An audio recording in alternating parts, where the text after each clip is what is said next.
Alright, continuing the tour in KAM'S Arcade, we come across the racing cockpit. And I want to take a few minutes to talk you through it. You can see I've done some rather radical things to make it more than just a racer. But let's just start with what we started with, and that was the cockpit itself and the intended purpose, which was to race. So you can see it has a 43-inch 4K display.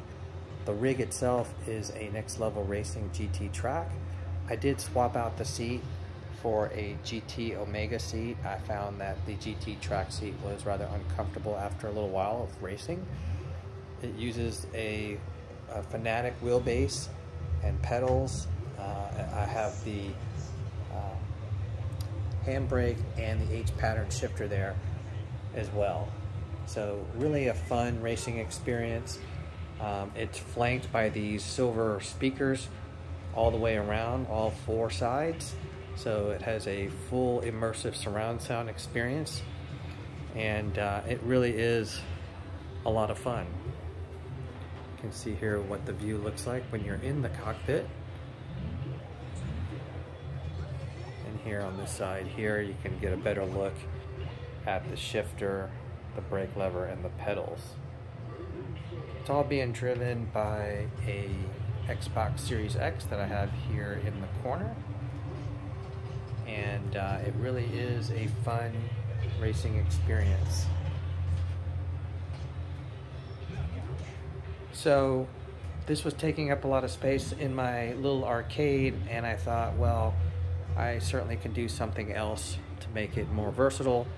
So I ended up getting this pedestal here, kind of putting this together myself. It's really just a keyboard stand from Amazon to put an electronic keyboard on it. So I got the stand itself. I went out and bought some MDF board, painted it black. I had these Atrox fight sticks, and so I set it up to be able to play some fighting games when I'm not racing.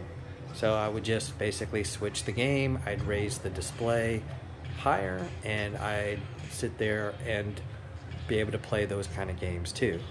But here's the thing, if I'm in the arcade and someone wants to race and I want to fight at the same time, we're fighting for the same screen.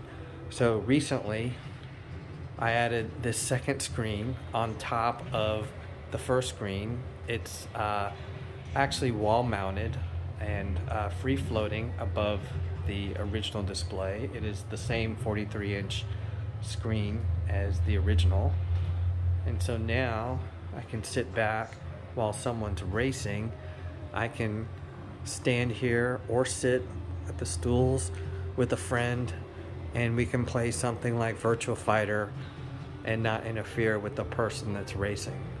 I added these speakers here behind the cockpit facing away so that the folks that are standing behind and playing on that upper screen can have the sound directed more towards them and not have to interfere with the person racing in the cockpit. And so I have another console tucked back here to the left of the Xbox, the PlayStation 4. So I have both PlayStation and Xbox here, and typically I'll do the racing on the Xbox, and then I'll do the fighting games with the PlayStation 4. So that is my racing rig.